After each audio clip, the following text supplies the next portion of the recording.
61 pieces of sea glass sat in a jam jar by Ruth Bankole's bed. She had counted them again that morning, the way she counted them every Sunday, quietly, on her fingers, under the blanket, so nobody would ask why. 2 years since her mother left. 61 Sundays since Ruth had said a full sentence indoors. The harbor at Port Talwyn didn't care about any of that. It moved the way it always moved, gulls arguing over nothing, fishing boats knocking gently against the wall, the tide pulling back like it was thinking about something. Before we go further, if stories like this move you, this channel is built entirely around them. Real emotion, real stakes, one new story every week. Hit subscribe now so you don't lose this one halfway through, and let's get back to Port Talwyn. Emmanuel Bankole stood at the railing with 2 coffees, one of them always going cold, and watched his daughter walk the harbor wall exactly the way her mother used to. Arms out. Eyes down. Looking for glass the sea had smoothed into something worth keeping. She never asked him to come on Sundays. He came anyway. He didn't know what else to do with a house that had gone quiet in a way houses shouldn't. Then the wind took someone's papers. A woman near the harbor steps, dark coat, sheet music tucked under one arm, phone pressed to her ear, laughing at something only she could hear, didn't notice when a gust lifted 3 loose pages straight off the stack and sent them spinning out toward the water. She kept walking. She kept talking. The papers didn't. Ruth was already moving. Emmanuel's coffee hit the ground before he registered why. His daughter, who hadn't run anywhere in 2 years, who flinched at loud rooms and answered questions with nods, was sprinting along the harbor wall after 3 pieces of paper like the tide itself had personally offended her. She caught the first page against a mooring post. The second she scooped an inch above the water, soaking her sleeve to the elbow. The third she chased nearly to the steps, snatched it out of the air, and stood there, chest heaving, hair wild, utterly silent, holding 3 damp sheets of piano music like evidence in a trial only she understood the stakes of. The woman turned around. Stopped talking mid-sentence. Oh, goodness. Thank you. She crouched, the way you crouch for someone smaller than you, and looked at Ruth properly, not around her, not past her, at her. Those were the only copies I had. Ruth held them out. Said nothing. The woman studied her face a moment longer than a stranger usually would. Not confused. Curious. You don't talk much, do you? Not a question aimed to embarrass, just an observation, gentle as the tide going out. That's all right. Neither did I, once. By then Emmanuel had caught up, breathless, apologizing before he'd even reached them. I'm so sorry, she doesn't need to apologize for anything. The woman stood, brushed sand from her knees, held out a hand. Ha-eun. I teach piano at the hall on Fisher Street. She glanced back down at Ruth, and something in her expression softened further, careful, like she was handling something she recognized. If you ever want to come by. No pressure to talk. Some of my favorite students never say a word the whole hour. She wrote a number on the driest corner of the rescued sheet music and pressed it into Ruth's still damp hand. Then she smiled once more, walked back toward the steps, and was gone into the ordinary Sunday crowd. Ruth stood there holding the paper like it might dissolve. Emmanuel watched his daughter's face, really watched it, for the first time in longer than he wanted to admit. Something had moved behind her eyes. Small. The way a room changes when someone finally cracks a window that's been painted shut. They walked home in the kind of silence that had become normal. 3 minutes of it. Then, so quiet he almost missed it under the sound of the wind, "Can we go, duh?" 4 words. Out loud. Indoors it would have been a miracle. Out here on the harbor wall it was simply the first sentence his daughter had spoken to him in 61 Sundays, and Emmanuel Bankole had to stop walking entirely and pretend something had gotten into his eye. Emmanuel didn't sleep that night.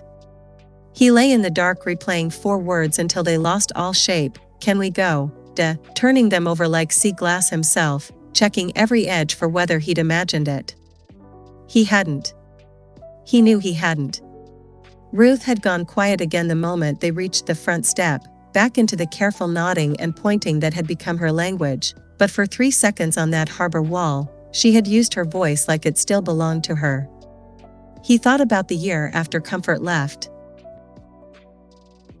The first few weeks, he'd believed, genuinely believed, that she would walk back through the door with an explanation that made sense of the impossible. A month became 3.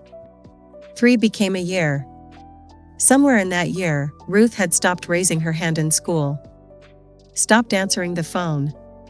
Stopped, one ordinary Tuesday, speaking above a whisper entirely, and nobody, not the doctor, not the school counselor, not Emmanuel lying awake running through every version of what he might have done wrong, had been able to tell him exactly when, or why, or how to undo it. Downstairs, the piece of damp sheet music sat on the kitchen table where he'd left it to dry, Ha-eun's number written in the corner in careful, unhurried handwriting. He must have looked at it 11 times before midnight. He didn't call. Not yet. Instead, at 7 the next morning, his front door opened without a knock, because it never did anymore, and Auntie Dorcas walked in carrying a pot large enough to feed a wedding and an expression that suggested she already knew something had happened before he'd said a word. "You didn't sleep," she said, setting the pot on the stove like she paid rent there. "I slept." "Emmanuel." She turned, hands on her hips, wrapper still tied from church rehearsal the night before. "I have known you since you were smaller than that pot. You did not sleep." He exhaled, pulled out a chair, and told her. "The wind, the papers, the running, Auntie, she hasn't run anywhere since," the 4 words on the wall. Auntie Dorcas listened the way she always did, completely still except for her eyes, which got wetter and wetter until she finally reached across the table and gripped his hand hard enough to hurt. "God is not slow," she said. "People are slow. God is not slow." It might have been nothing. She might not say another word for Emmanuel Bankole. She said his full name the way only she was allowed to. "That child spoke to you on a harbor wall in front of God and the fish. You are going to sit here and tell me that means nothing?" He looked at the piece of paper on the table again. The number. The careful handwriting. "There's a woman," he said slowly. "Piano teacher. Gave Ruth her number. Said we could come by the hall if we wanted." Auntie Dorcas went very still in a different way now, the way she did right before she said something he'd remember for years. "Then what?" she said. "Are you still doing sitting down?" "It's not that simple, Auntie. I don't know anything about this woman. I don't know if Ruth even wants to go, or if she'll shut down the second we walk through the door and I'll have to carry her home while she cries and doesn't tell me why. I've done that before. I don't want to do it again." Auntie Dorcas softened, just slightly, and pulled out the chair beside him. "You think I don't know fear, Emmanuel? I buried a husband and raised 3 children on a market stall. I know fear like I know my own name." She took his hand again, gentler this time. "But fear is not a plan. Fear is just noise standing where a plan should be. That child ran yesterday. She spoke yesterday. You do not get to decide that means nothing just because you are the one who is frightened now." He said nothing for a long moment, staring at the number. "Go Thursday," Auntie Dorcas said finally, standing, smoothing her wrapper.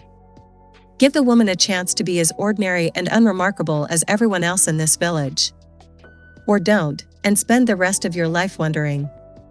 Ruth was already awake when he went up, sitting cross-legged on her bed with the jam jar of sea glass in her lap, turning it slowly so the light caught each piece.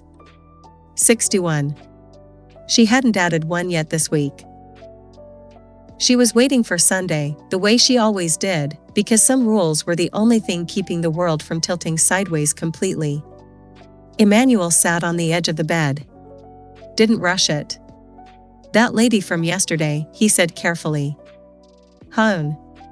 She teaches piano at the hall on Fisher Street." Ruth looked up. Didn't nod, didn't shake her head. Just looked at him, waiting, the way she'd learned to wait for adults to get to the point without her having to ask. I thought maybe we could go by. No pressure. You don't have to talk to anyone. He kept his voice light, easy, like it was nothing, like his hands weren't gripping the edge of the mattress. Just to see. For a long moment, Ruth said nothing at all, and Emmanuel felt something in his chest brace itself for disappointment the way it always braced now, automatically, a habit 2 years in the making. He'd learned not to expect. Expecting was where the disappointment lived. Then Ruth reached into the jam jar, pulled out a single piece of sea glass, pale green, worn smooth, the oldest one, the very first one her mother had ever put in, and held it out to him. He didn't understand at first. Then he did. She wanted to bring it. Wherever they were going, she wanted her mother to come too, the only way her mother could. Emmanuel closed his hand around the glass, and around his daughter's small fingers still holding it, and for the second time in 12 hours found himself blinking hard at nothing in particular. Okay, he said, voice rougher than he meant it to be. We'll go Thursday. Ruth nodded once. Small. Final. The way a decision looks when it's already been made and just needed saying out loud. Neither of them noticed Auntie Dorcas standing in the doorway, one hand pressed flat against her chest, already praying under her breath about a piano teacher she had never met and already, somehow, completely certain about something neither man nor child in that room had figured out yet. Thursday was 3 days away. Ruth Bankole had never in her life waited so impatiently for anything, and neither, if he was honest with himself, and her father. Thursday arrived the way important days always seemed to for Ruth, too slowly, and then all at once. The community hall on Fisher Street was nothing like Emmanuel expected. He'd pictured something formal, a proper music school with certificates on the wall and a receptionist asking for forms. Instead, he found a converted chapel with a slightly crooked sign, mismatched chairs stacked against one wall, and the unmistakable sound of a child murdering a scale on an upright piano that had clearly survived worse. Ruth stopped in the doorway and stood very still, the way she always did in new rooms, cataloging exits before she allowed herself to notice anything else. Emmanuel had learned not to rush this part. He stood beside her, one hand loose at her shoulder, and waited. Then Ha-eun looked up from the piano bench where she was crouched beside a boy no older than 6, patiently repositioning his fingers, and her whole face changed the way it had on the harbor wall, not performance, not the practiced warmth of someone who worked with children professionally, but something that looked, unmistakably, like recognition. You came, she said, standing. She wanted to, Emmanuel said, and it wasn't quite the full truth, but it wasn't a lie either, and Ruth didn't correct him, which he decided to count as agreement. Ha-eun crouched to Ruth's height without making it a production of it, the same unhurried economy of movement he remembered from the harbor. I saved you a seat by the window. Best light in the whole room. No pressure to play anything today. Some children just like to sit and listen first. Ruth's eyes moved to the piano, then back to Ha-eun, then, carefully, deliberately, she reached into her coat pocket and produced the piece of pale green sea glass, holding it out the way she had held out the sheet music on the harbor wall 3 days before. Ha-eun took it slowly, understanding immediately that this was not a random object. She turned it over once in her palm, feeling its smoothness, and looked at Ruth with an expression Emmanuel couldn't quite name, something between tenderness and old, private grief. This is important, Ha-eun said. Not a question. Ruth nodded. Then I'll take very good care of it while you're here, and give it back at the end, so it goes home safe with you. She said it simply, without asking why, without turning it into a moment bigger than Ruth could carry. Emmanuel felt something in his chest loosen half an inch it hadn't loosened in 2 years. The lesson itself was unremarkable in the best possible way. Ruth sat by the window as promised, silent, watching Ha-eun move between 3 other students with the patience of someone who had clearly done this for years, correcting a wrist here, praising a stumbling scale there, laughing once, genuinely, when the 6-year-old declared with total confidence that his song was finished after 4 notes played twice. Emmanuel found a chair near the back and allowed himself, for the first time in longer than he could remember, to simply watch his daughter be somewhere without needing to manage the room around her. That was when Auntie Dorcas arrived.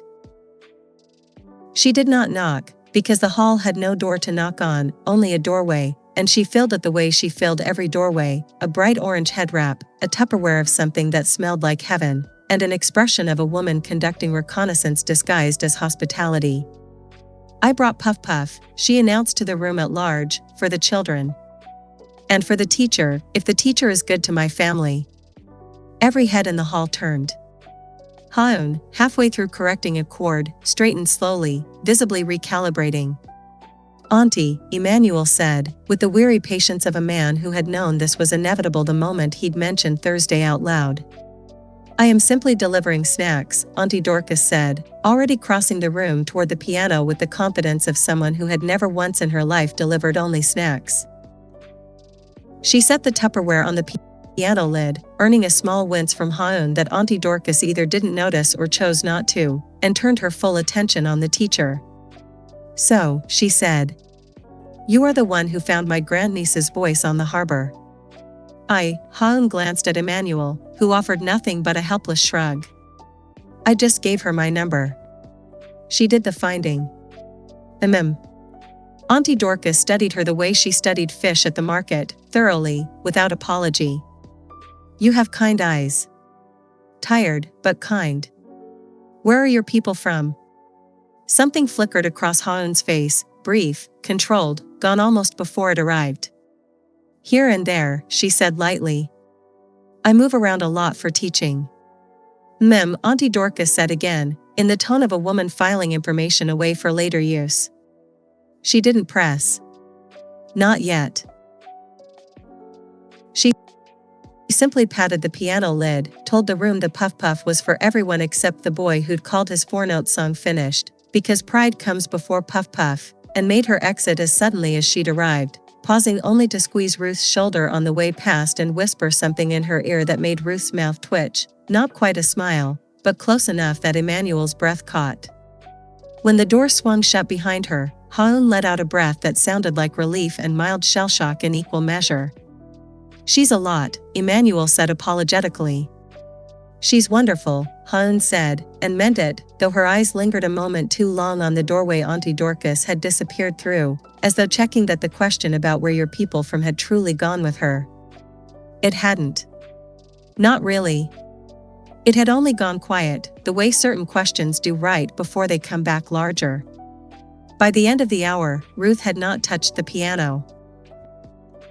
But she had sat through an entire lesson without once looking toward the exit, had accepted her sea glass back from Ha-eun's palm with something that might have been the ghost of a smile, and, as they reached the door to leave, turned back once, just once, and lifted her hand in a small, private wave that Ha-eun caught and returned like it was the most natural thing in the world. Neither Emmanuel nor Ha-eun said what they were both thinking on the walk to their separate cars. But Auntie Dorcas, watching from the hall window with a knowing look and a Tupperware lid in her hand, said it plainly to no one in particular, "Lord, you are not slow at all." 2 weeks slipped by the way good weeks do, quickly, and without anyone quite noticing they'd become a pattern. Thursday lessons became a fixture. Ruth still hadn't touched the piano, but she'd stopped sitting rigidly by the window and started sitting near Ha-eun instead, close enough to watch her hands move across the keys, close enough that when Ha-eun explained why a chord sounded sad and another sounded hopeful, Ruth's eyes tracked the explanation like she was memorizing scripture. On the second Thursday, Ruth spoke 3 words to a stranger for the first time in 2 years, not to Emmanuel, not to Ha-eun, but to the 6-year-old boy who'd finally admitted his 4-note song wasn't actually finished. She'd leaned over, pointed at his hand, and said, quiet as breath, "Move it there." The boy had looked at her like she'd handed him a secret. Ruth had gone red and gone quiet again immediately after, but Emmanuel, watching from the back row, had to excuse himself to the corridor for a full minute before he trusted his own face. By the third Thursday, something had shifted between the 2 adults as well, not dramatic, not named, just present. Ha-eun stayed a few minutes after the other children left, and Emmanuel stayed to let her, and somehow those few minutes kept stretching without either of them deciding to stretch them. "She hasn't played a single note," Ha-eun said one evening, coiling a cable around her arm as the last student's mother waved goodbye. But she watches my hands like she's already composing something in her head. I've taught for 8 years. That's rarer than you'd think. She used to hum, Emmanuel said. Before. Comfort, her mother, used to play music through the whole house, every room, and Ruth would hum along even when she couldn't talk yet. I haven't heard her hum since. Ha-eun didn't rush to fill the silence that followed, and Emmanuel noticed that about her, the way she let things sit instead of smoothing over them. Do you think she's not ready, she asked carefully, or do you think she's waiting for something to be different first? Emmanuel considered it longer than the question probably required. I don't know anymore where the line is. Between waiting and being stuck. Maybe there isn't always a line, Ha-eun said. Maybe it's the same thing wearing 2 different names, depending on how much hope you've got left that day. He looked at her properly then, not the polite half-attention of 2 parents making conversation, but actually looked, the way you look at someone who said something true enough to rearrange a room. She held his gaze a beat longer than was strictly necessary before glancing down, coiling the cable a little too carefully. Neither of them said anything else. Neither of them needed to. The letter was waiting on the counter of Bankole and Bloom when Emmanuel unlocked the shop the next morning, slid under the door sometime in the night. Cream envelope, embossed logo, Aldridge Coastal Developments, the kind of stationery that cost more than it needed to, specifically so you'd notice. He read it twice standing in the doorway before he understood what it actually said, dressed in language soft enough to sound almost reasonable. A review of harborfront leaseholds, a redevelopment proposal already submitted to the council, a friendly suggestion that tenants consider their long-term position ahead of the March renewal date. Nothing about eviction. Nothing that could be pinned down and argued against in a single sentence. Just enough uncertainty to sit in his chest like a stone for the rest of the day. He didn't tell Auntie Dorcas. He didn't tell Ruth. He folded the letter into the drawer beneath the till, arranged the morning's deliveries, white lilies for a funeral on the hill, yellow tulips for someone's anniversary, and let the ordinary rhythm of the shop carry him through until closing, the way it always had.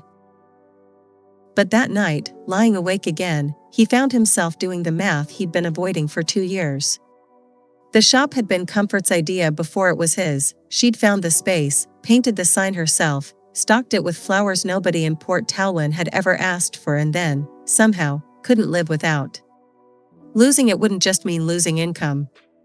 It would mean losing the last room in the world that still smelled like her. Thursday came again, and Emmanuel almost didn't mention it.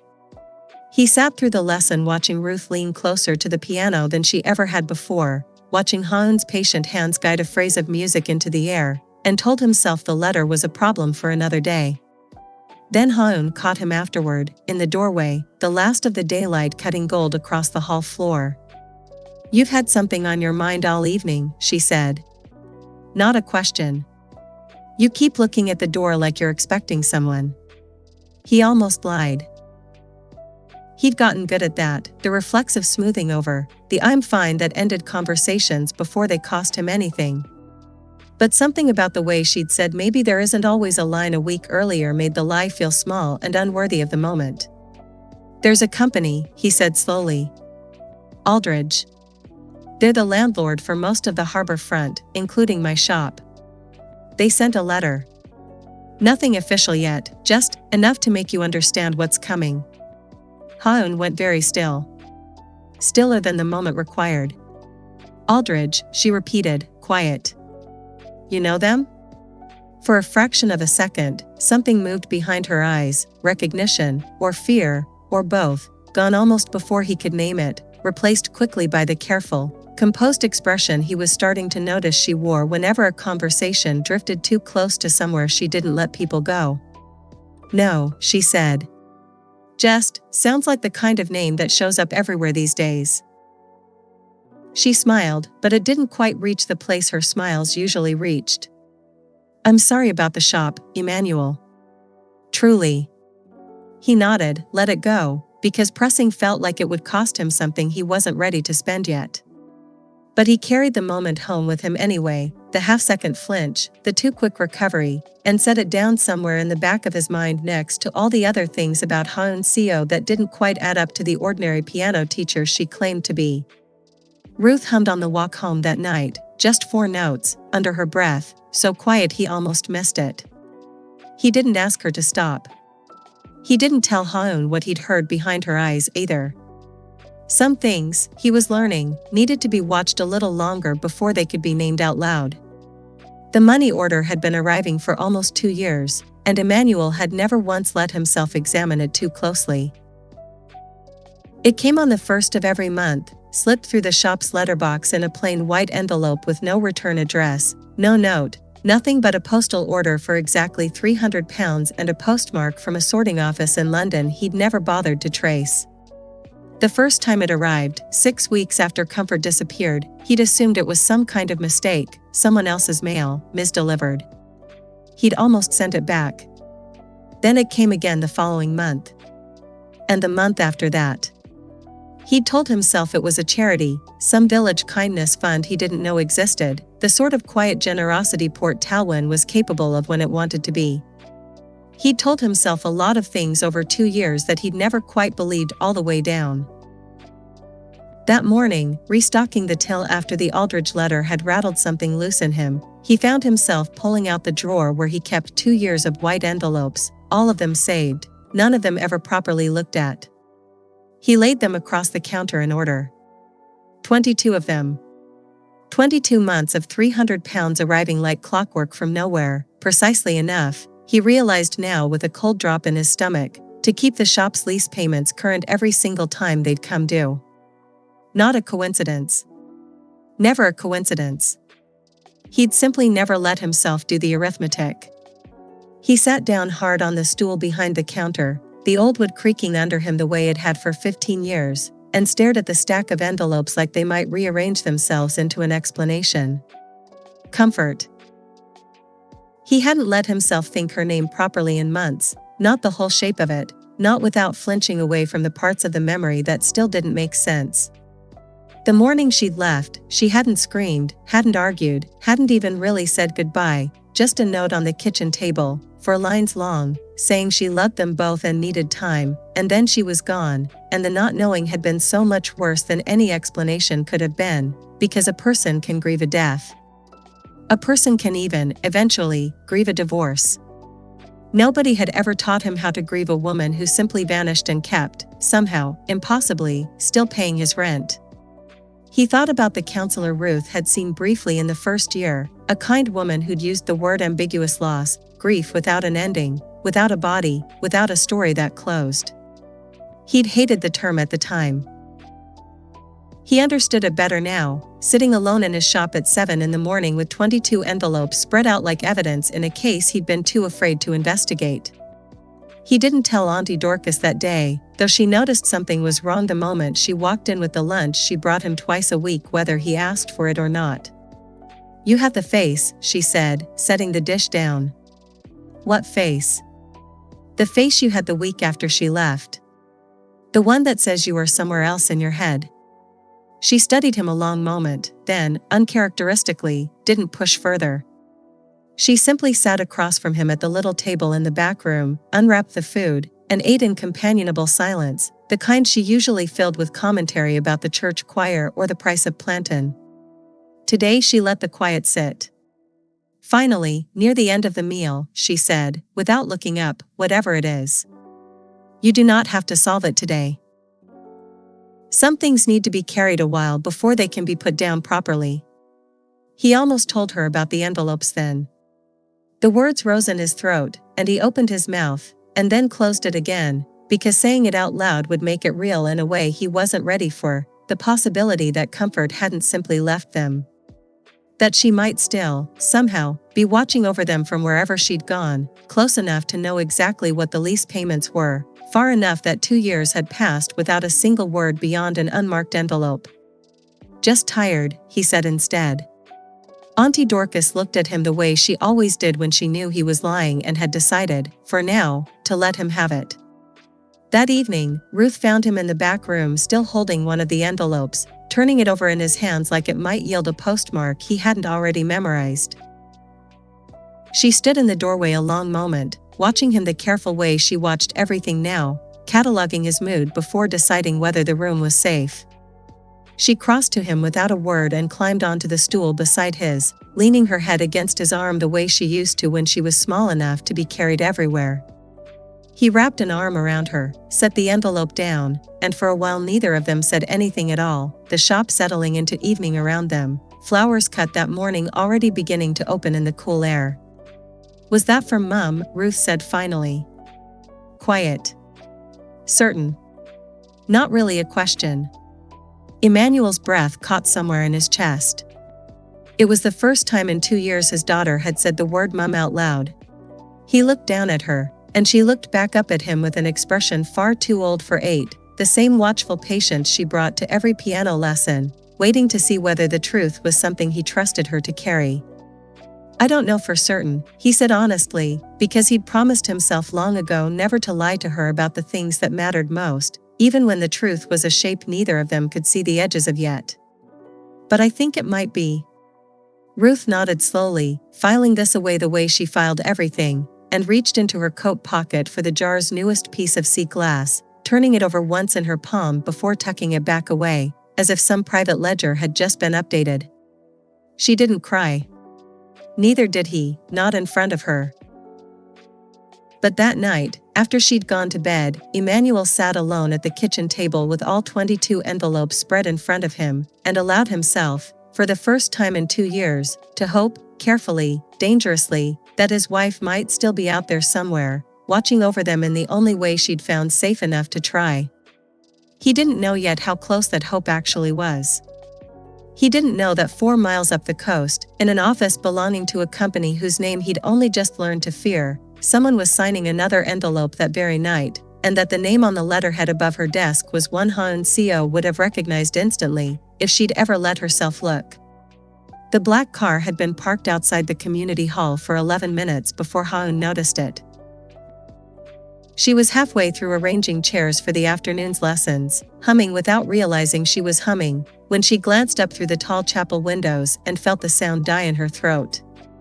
A sleek, dark saloon, entirely wrong for Port Talwyn's narrow harbor streets, sat idling across from the hall's entrance. Through the windscreen, a man in a charcoal suit sat perfectly still, unhurried, the way people sit when they already know exactly how long they're prepared to wait. She knew that particular stillness. She'd grown up surrounded by people trained to sit like that. Jiho.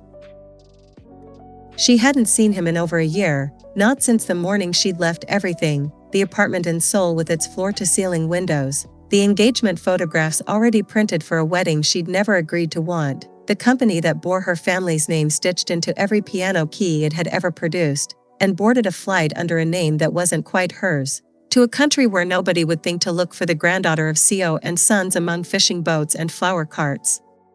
Her hands, she realized, had gone still around the chair she was holding. She set it down carefully, as though sudden movement might carry all the way across the street and give her away. She had exactly 2 choices, and she'd rehearsed both of them 100 times in 100 imagined versions of this exact moment. She could walk out the front door, meet him on the pavement, and end this the way her uncle clearly intended it to end, with a return, a signature, a marriage arranged for the sake of a merger nobody had bothered asking her about. Or she could do what she had done for the last 14 months. Run. She chose neither, because at that exact moment, the hall door opened and Ruth walked in. Ruth noticed something was wrong before she'd even taken off her coat. Ha-eun stood frozen by the window in a way she'd never stood before, her usual unhurried economy of movement replaced by something rigid, something braced.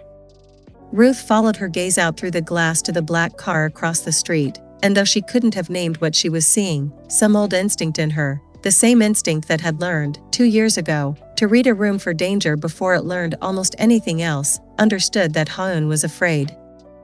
Ruth crossed the hall without a word and stood beside her, close enough that their shoulders nearly touched, and simply looked out the window with her, the way you stand beside someone at a graveside without needing to say anything at all. Ha-eun looked down at her, surprised out of whatever spiral she'd been caught in, and something in her face softened despite itself. "You don't need to worry about that," Ha-eun said, forcing lightness into her voice that didn't quite land. "Just someone I used to know."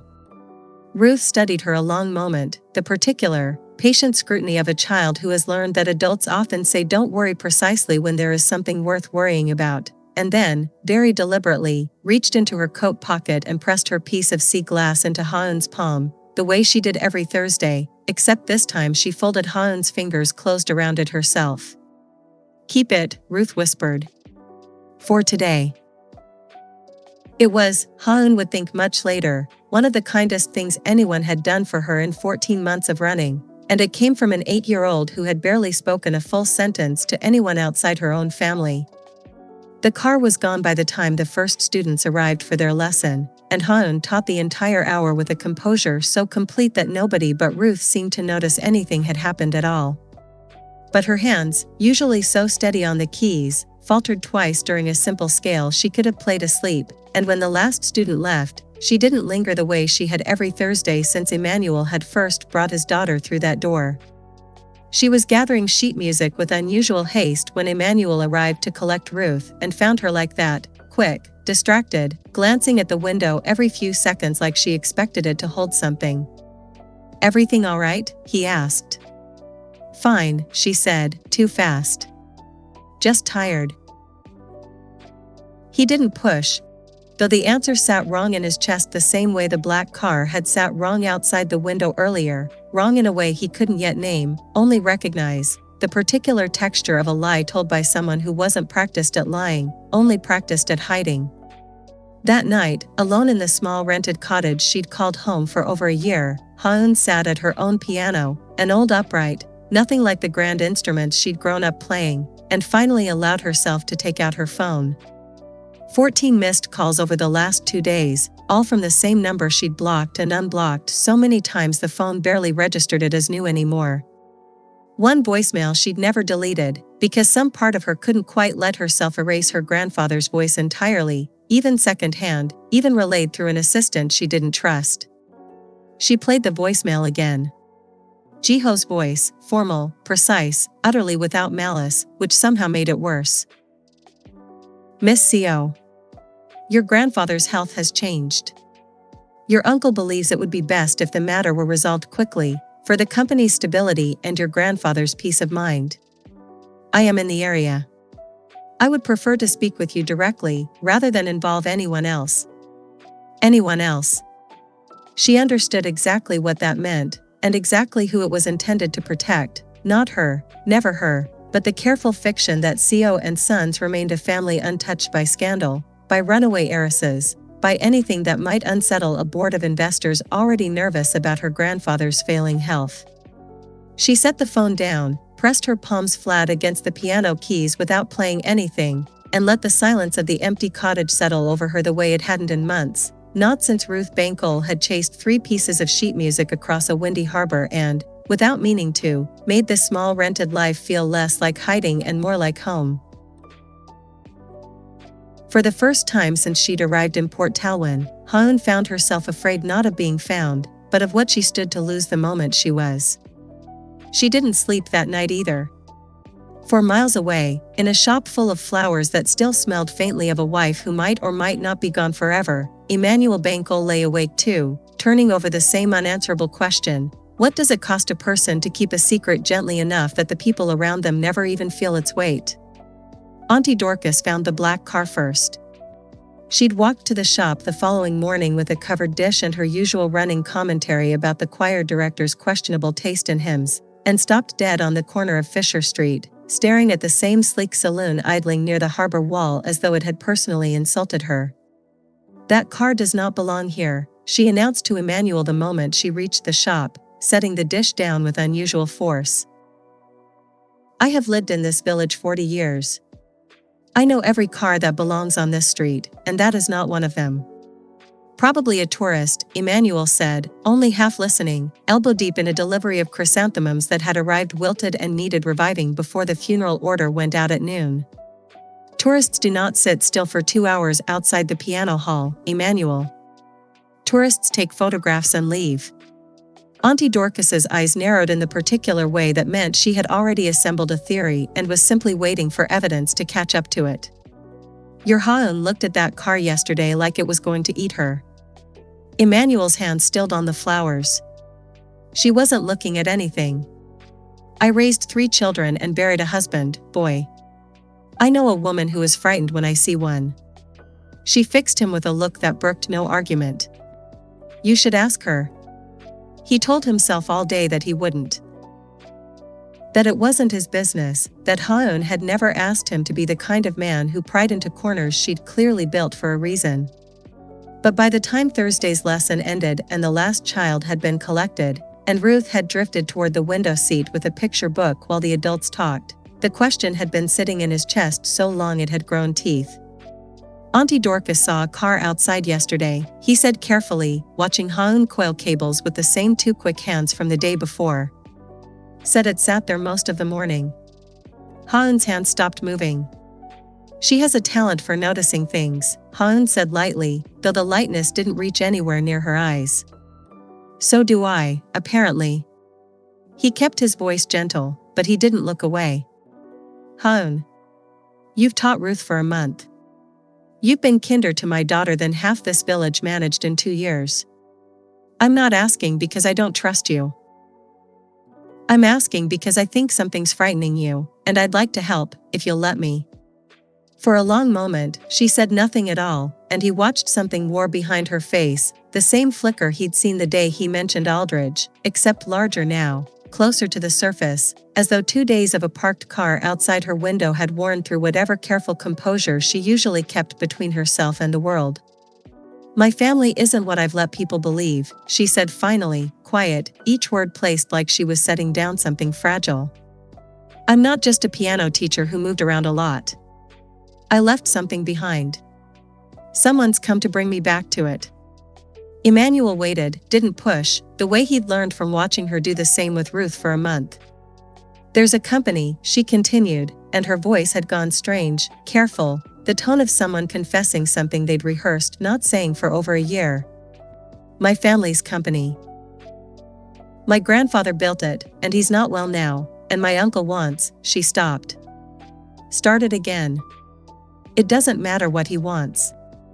What matters is that the man in that car works for him, and he doesn't leave until he has what he came for. What's your family's company? Emmanuel asked, gently, though something in his chest had already gone cold and alert, some instinct connecting threads he didn't yet have names for.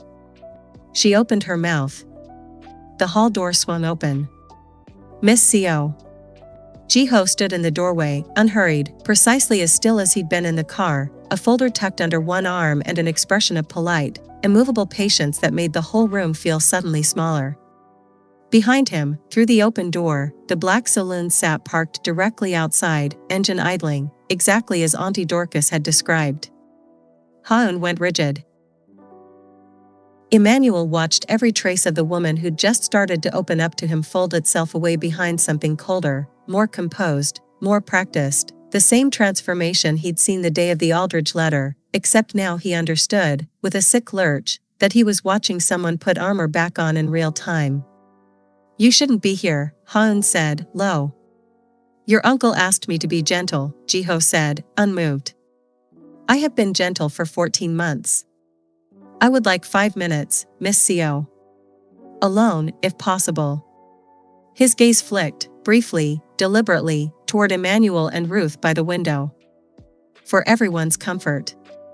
Ruth had gone very still by the window, watching with the particular sharpness she brought to every room that suddenly changed temperature, her book forgotten in her lap. Emmanuel stepped forward slightly, instinctively, the way you step towards someone you've decided, without quite realizing when the decision was made, that you intend to protect. She said she'd talk to me, he said, careful, even. Whatever this is, it can wait 5 more minutes. Ji-ho's expression didn't change, but something in his eyes recalibrated, reassessing Emmanuel as a variable he hadn't accounted for. Miss Co., he said again, softer this time, almost kind. Your grandfather is asking for you. That part, at least, is not a trick. Ha-eun's composure cracked, just barely, just enough for Emmanuel to see straight through it to something raw and frightened underneath. "I need a minute," she said to Emmanuel, quiet, not quite meeting his eyes. "Please. Take Ruth home. I'll explain everything. I promise you that. Just, not tonight, not like this." Emmanuel took his daughter's hand and walked her out past the black car into the cooling evening air, and didn't look back until he reached the corner, where he saw Ha-eun standing alone in the doorway of the hall, arms wrapped around herself, watching them go like she wasn't entirely sure she'd get the chance to explain anything at all. Ruth didn't sleep either. She lay in the dark with the jam jar cradled against her chest, 68 pieces of sea glass now, and replayed the man in the doorway over and over, his stillness, the way the whole hall had changed temperature the moment he'd spoken, the way her father had stepped forward the way he only ever stepped forward for her. She understood almost nothing about what had happened. But she understood, with the same old instinct that had taught her to read danger in a room before she could name it, that something was very wrong, and that the wrongness had something to do with the reason Ha-eun sometimes looked at doors like they might open onto something she couldn't outrun. She thought about the letter her father had folded into the till drawer and never mentioned to her, though she'd seen the cream envelope when she wasn't supposed to, the embossed logo, the word Aldrich printed at the top like a name that belonged to someone important. She thought about the 22 white envelopes he'd spread across the kitchen table 2 nights ago, believing she was already asleep, and the way his shoulders had curved forward like something heavy had finally landed on them. Ruth was 8 years old, and she had already learned more about grown-up fear than most children learn in a lifetime, and lying there in the dark, she decided, with the same solemn, private certainty that had once sent her running along a harbor wall after 3 pieces of paper, that she was going to do something about it.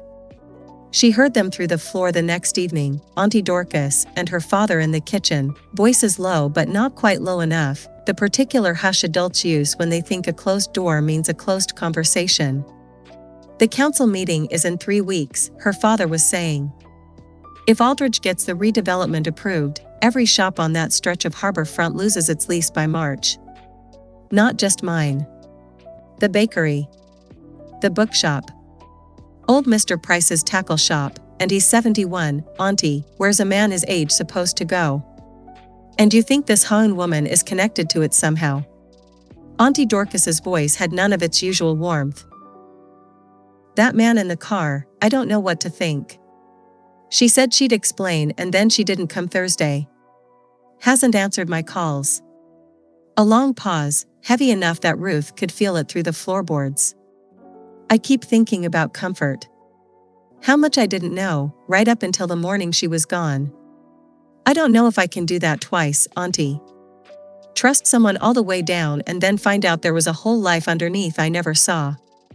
Ruth sat very still at the top of the stairs, knees pulled to her chest, and felt something crack open in her chest that she didn't have words for yet, the particular ache of hearing the person who protected you sound, for a moment, like he needed protecting too. She left the house before either adult noticed she'd gone. It wasn't a plan, not really, not in the careful way Sojin from a story might have called it an operation. Ruth didn't think in those terms. She simply knew 2 things with total, uncomplicated certainty, that her father was frightened about the shop, and that Ha-eun had looked frightened too, in a way that seemed connected, somehow, though she couldn't have explained how. And she knew where Ha-eun lived, because she'd walked her home once after a lesson ran late, a small cottage 2 streets back from the harbor with blue shutters and a piano visible through the front window. The evening had gone gray and cold by the time she reached it, street lamps just beginning to flicker on, and Ruth stood on the cottage's front step for a long moment, gathering whatever courage lived in an 8-year-old's chest, before she knocked. Ha-eun opened the door already mid-apology, clearly expecting someone else, and stopped completely when she saw who it was, a small girl alone on her doorstep in the darkening evening, no coat, cheeks pink with cold and the effort of having walked further than she should have alone. "Ruth." Ha-eun dropped to her knees immediately, hands on Ruth's shoulders, scanning her for injury the way any adult would. "Does your father know you're here?" "It's freezing, you shouldn't be out, he's scared," Ruth said. Full sentence, clear as anything, the words arriving without the usual effort they cost her. About the shop. About Aldridge. And I think you're scared too, and I think maybe it's the same scared, and nobody's saying the true thing out loud, and I'm tired of nobody saying the true thing out loud. Ha-eun went very still, kneeling there on her own doorstep with the cold coming in around them both, staring at this small, solemn child who had walked alone through a darkening village because she couldn't bear one more silence in a life that had already held too many. "Come inside," Ha-eun said finally, voice thick. "You're freezing. And you're right. You're completely right, and I'm sorry, and I'm going to tell you everything I should have told your father days ago." She pulled out her phone before she'd even closed the door, already dialing. "Emmanuel. It's me. Ruth's here, she's safe, she's fine, I promise you she's fine, but you need to come. Both of you need to come, and I need you to sit down, because I'm finally going to tell you who I actually am."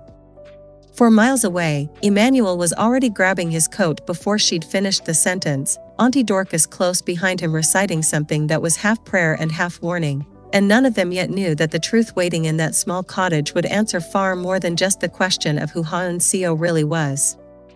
Ha-eun's cottage had never felt small until 3 extra people stood inside it, coats still damp from the walkover, waiting for her to speak. Ruth sat curled on the sofa with a blanket Ha-eun had wrapped around her the moment they arrived, sea glass jar clutched in her lap like ballast. Auntie Dorcas stood near the door with her arms crossed, unusually silent, watching Ha-eun with the sharp, unhurried patience of a woman who had decided she would judge nothing until she'd heard the whole of it. Emmanuel stood closest to the piano, one hand resting on its lid, as though he needed something solid to hold on to. Ha-eun stood in the middle of her own front room and, for the first time in 14 months, let herself say her whole name out loud.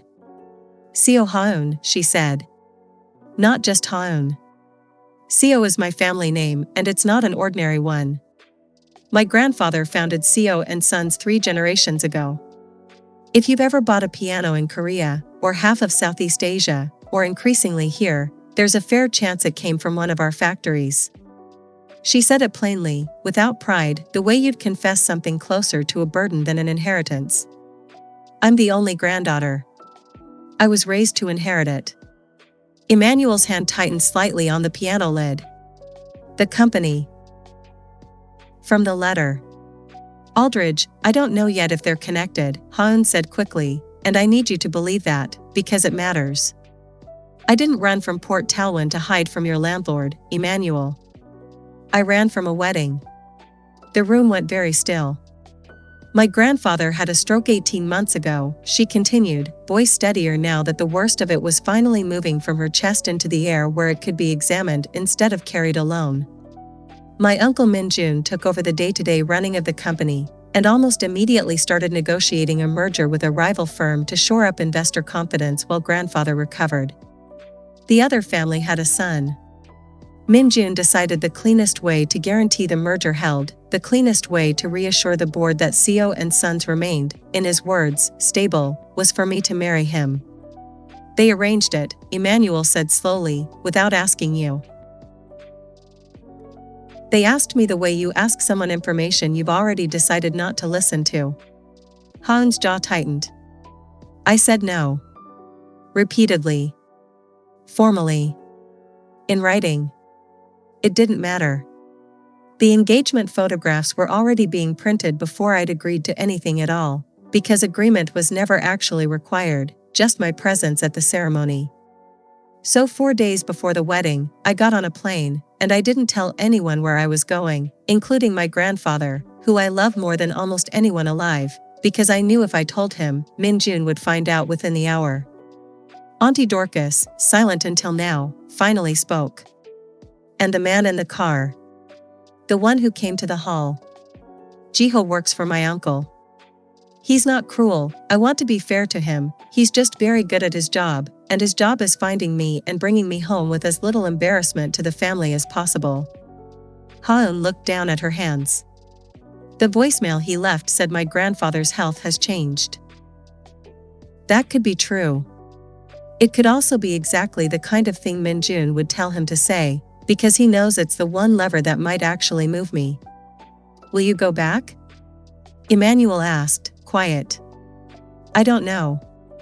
Ha-eun looked up, and for the first time since he'd known her, Emmanuel saw something entirely unguarded in her face, not the composed warmth she wore for students, not the careful deflection she'd used every time his questions edged too close to the truth, but simple, exhausted honesty. I've spent 14 months telling myself that leaving was the bravest thing I ever did. Some days I still believe that. Other days I think about my grandfather lying in that house, and I think I might be the kind of coward who calls running away bravery because the truer word is harder to sit with. Nobody spoke for a long moment.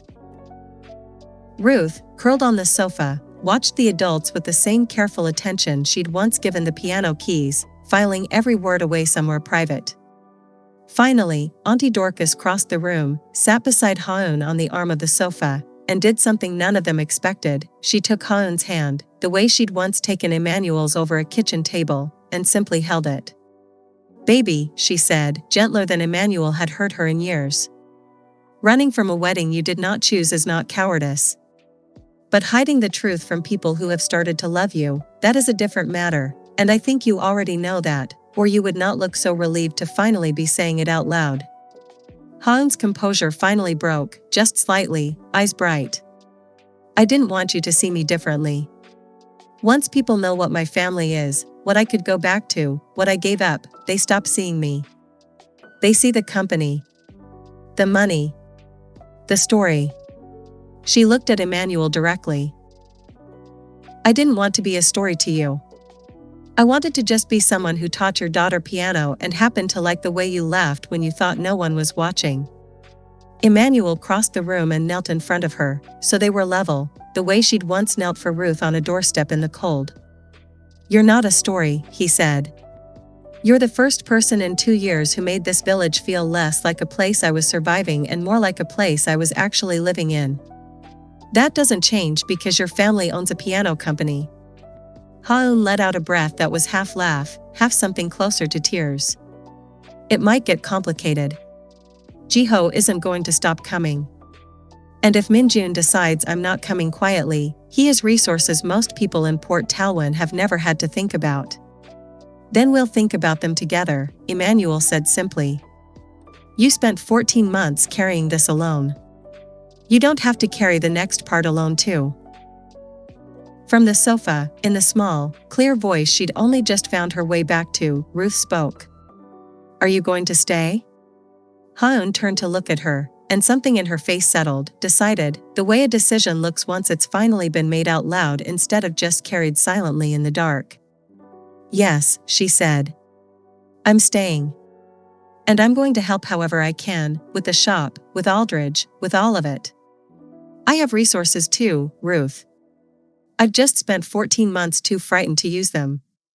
None of them yet knew how soon that promise would be tested, or how deeply the threat to the harbor front and the truth about Ha-eun's family were about to turn out to be tangled together, closer, and stranger, than any of them could have guessed sitting in that small front room with the lamps low and the sea glass jar catching the light between them.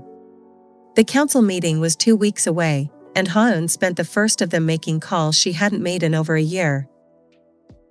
She did it from the corner table at Bankole and Bloom, because Emmanuel had offered the space without being asked, and because sitting among buckets of freesias and delivery boxes felt safer, somehow, than making these calls from the small cottage where Jiho had already once found her.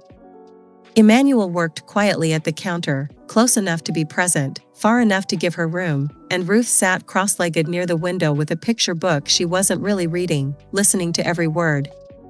"I need the harborfront leaseholding records for Port Talwyn," Ha-eun said into the phone, to a solicitor she'd used exactly once, years ago, before any of this. "Specifically who holds the parent company behind Aldridge Coastal Developments.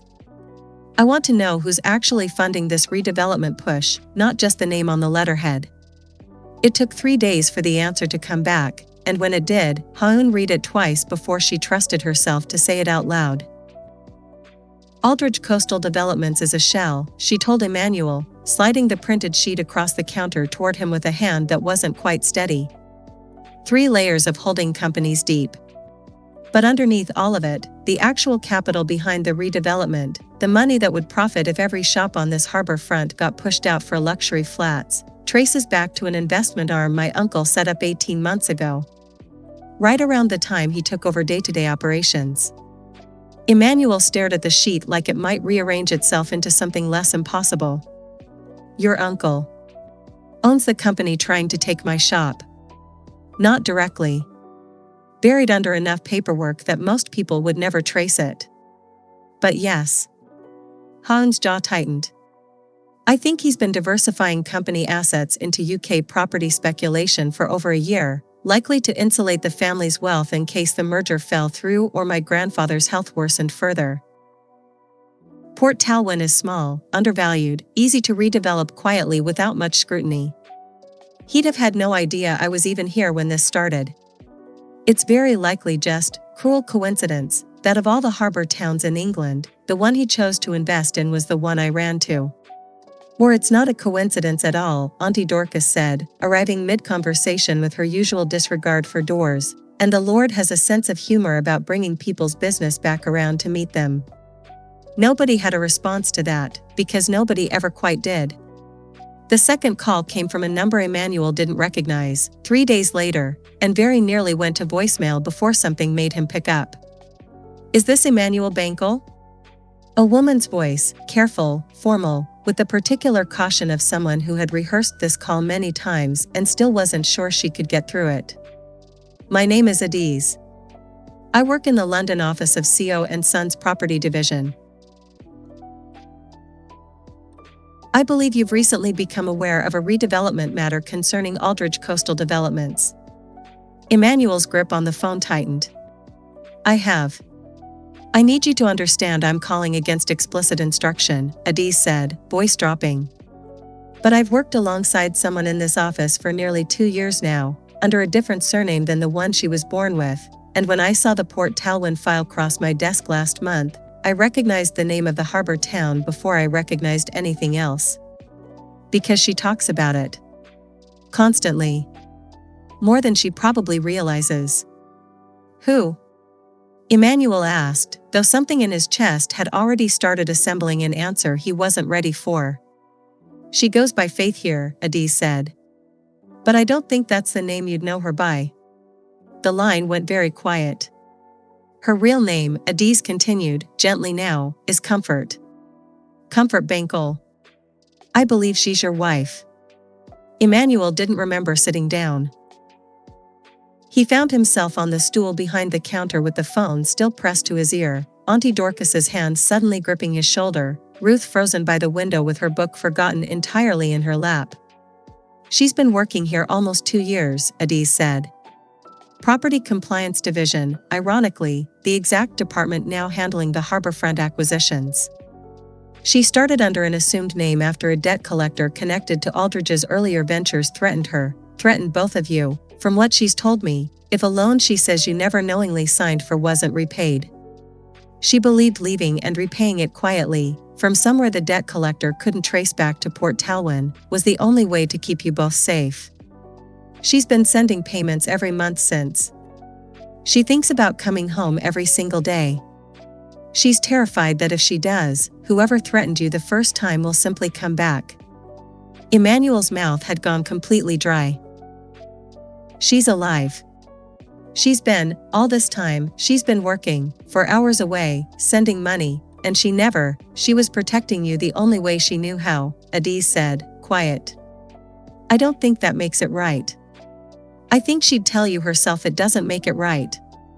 But I've watched her flinch every single time this harbourfront file crossed her desk over the last month, knowing her own company was about to take the one thing left of the life she gave up to protect. I couldn't keep sitting on that.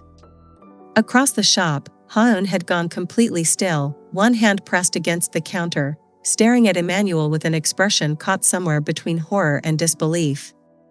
Comfort, she said, almost to herself. She works under my uncle. In the same division processing the harbour acquisitions. She looked up at Emmanuel, and something in her face had gone pale with the weight of it.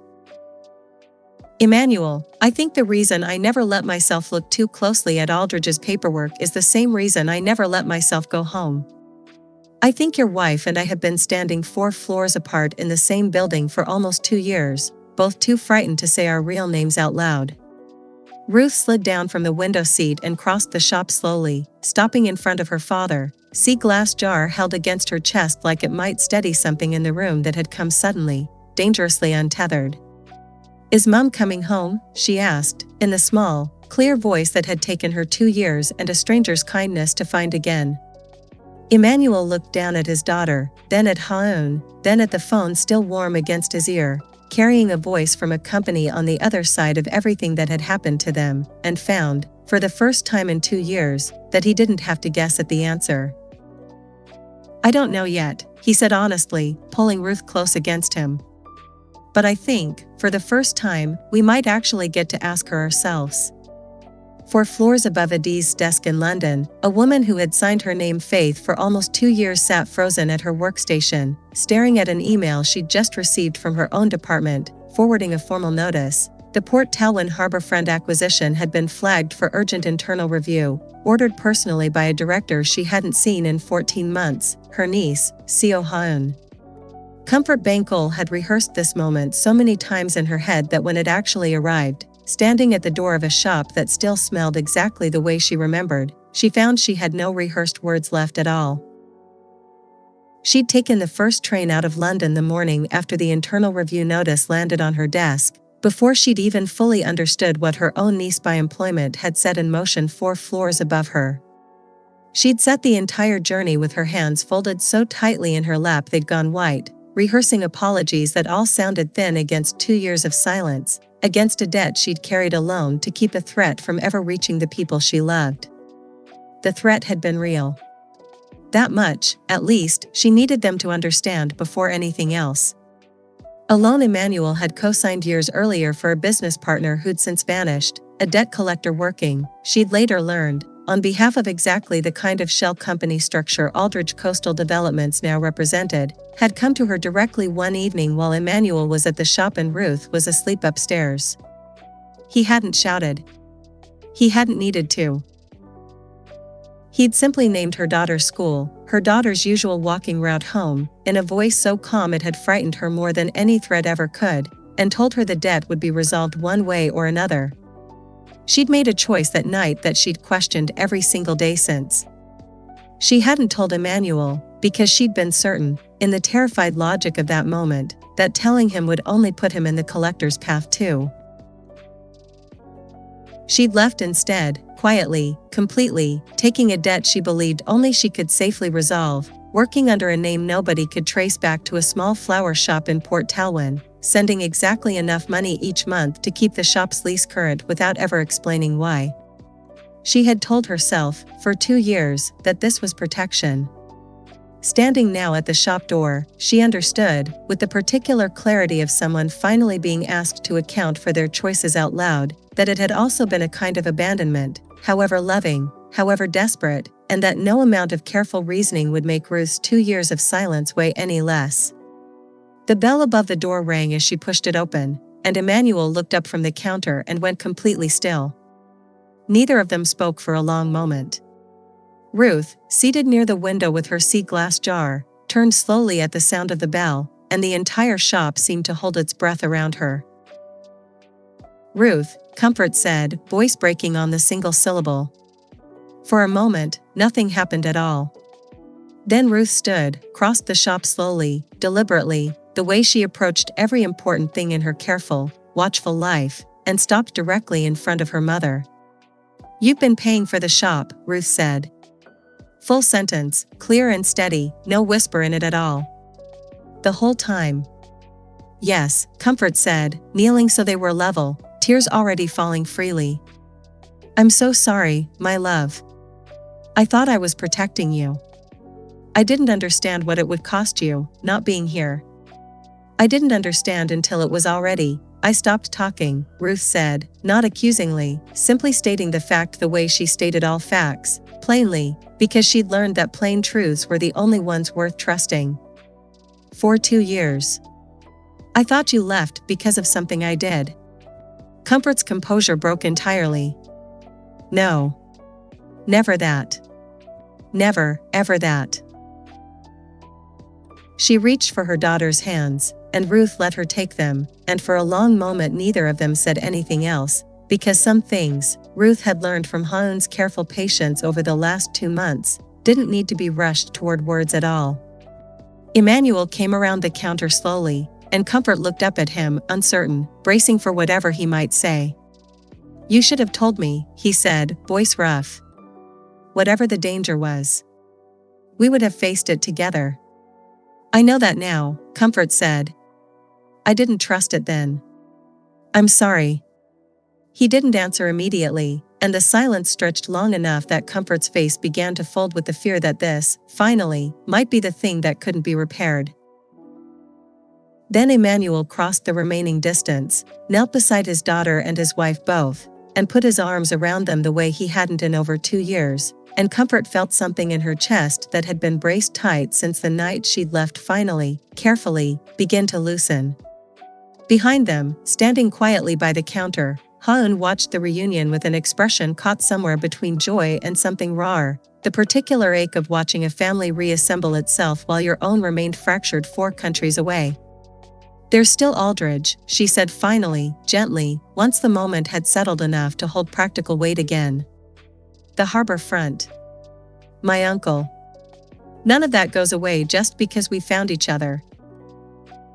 Comfort straightened, wiping her eyes, and something steadier moved across her face, the composed, capable woman who had spent 2 years navigating a company built to swallow people whole and learned, in the process, exactly where its weaknesses were. "No," she agreed. "But I've spent 2 years inside that company, Ha-eun. I know exactly which document your uncle doesn't want the board to see. And I think it's time somebody finally showed them to it." The council meeting was 10 days away. Neither woman yet knew how completely the truth they were about to bring back to London would unravel not just the redevelopment scheme, but the fragile hold Min-jun still had over a company, and a family, that had spent 18 months believing its youngest heiress would never dare to come home and fight. ## Chapter 12 The Port Talwyn Council Chamber had never held so many people at once. Word had spread through the harbor front the way word always spread in a village this size, fast, thorough, and slightly exaggerated by the time it reached the far end of the high street, and by the morning of the meeting, the small room usually reserved for planning disputes and parish budget arguments was standing room only. Mr. Price from the tackle shop sat in the front row with his cap in his hands. The bakery owner stood at the back with flour still on her apron, having closed early rather than miss this. Auntie Dorcas had arrived an hour before anyone else and claimed 3 seats in the second row through sheer force of presence, one for herself, one for Ruth, one for a Bible she had no intention of using but felt was important to bring anyway. Emmanuel sat beside his daughter, Comfort on his other side for the first time in 2 years at any public gathering, her hand tight in his beneath the table. Ha-eun sat just behind them, upright, composed, dressed in a way none of Port Talwyn had ever seen her dressed before, not the soft cardigans of the piano hall, but something sharper, more deliberate, the clothing of a woman who had decided, finally, to stop hiding what she actually was. The council chair called the meeting to order, ran through the redevelopment proposal from Aldridge Coastal Developments with the flat, procedural language of 100 meetings just like it, and asked, as a formality, whether anyone present wished to speak against the application. Ha-eun stood. "My name is Co Ha-eun," she said, and her voice carried clean across the packed room without needing to be raised. "I'd like to submit documentation showing that Aldridge Coastal Developments is a shell entity, and that the capital behind this redevelopment traces directly to an offshore investment arm controlled by Co and Sons, a company I am the principal heir to, and whose current acting director, my uncle, established this UK property fund without the knowledge or consent of the board, using assets that legally remain under dispute pending my grandfather's health directive." A murmur moved through the room. The council chair, visibly startled, asked for the documents to be brought forward. Comfort stood next, steadier than Emmanuel had seen her in years. "I can corroborate that. I've worked inside the property compliance division of Co and Sons for the last 2 years.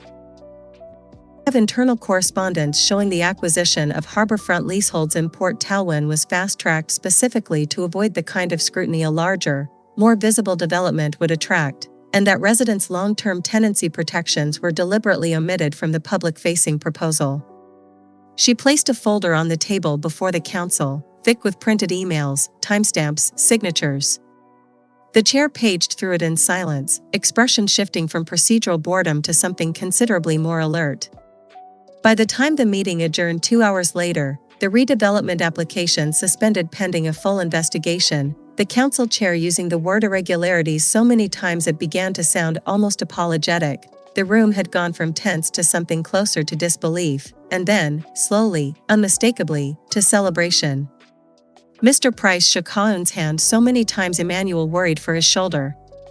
The bakery owner cried openly. Auntie Dorcas stood in the middle of it all with her arms raised, thanking a God she'd apparently been expecting to show up all along. 3 weeks later, the harbor front had returned to its ordinary rhythm, boats knocking against the wall, gulls arguing over nothing, the particular quality of Cornish light that made everything look a little more forgiving than it probably was. Bankole and Bloom's sign had been freshly repainted, Comfort's doing, insisting the shop deserved to look the way it had the day she'd first opened it. Word had come from London 2 days earlier that Min Jun had resigned his position pending a full board review, and that Ha-eun's grandfather, recovering slowly, but recovering, had asked, through a call that left Ha-eun in tears for an hour afterward, whether his granddaughter might come home to see him, not to reclaim a title she'd never wanted, but simply to sit beside his bed and let him apologize for arranging a life for her he'd never actually asked if she wanted. She would go, she told Emmanuel, quietly, one evening at the shop counter, surrounded by buckets of freesias just beginning to open. Not to stay. Just to make peace with the part of her story she'd spent 14 months running from. And after? Emmanuel asked. After, Ha-eun said, and something in her face had gone soft and certain in a way it never had in all her months of careful guarding, I'm coming back here. If that's still where you want me. He didn't answer with words. He didn't need to. That Sunday, the whole family walked the harbor wall together, Emmanuel, Comfort, Ha-eun, Auntie Dorcas trailing behind with a Tupperware she insisted was just in case, and Ruth out ahead of all of them, arms out, eyes down, exactly the way she always walked when she was looking for something the sea had smoothed into worth keeping.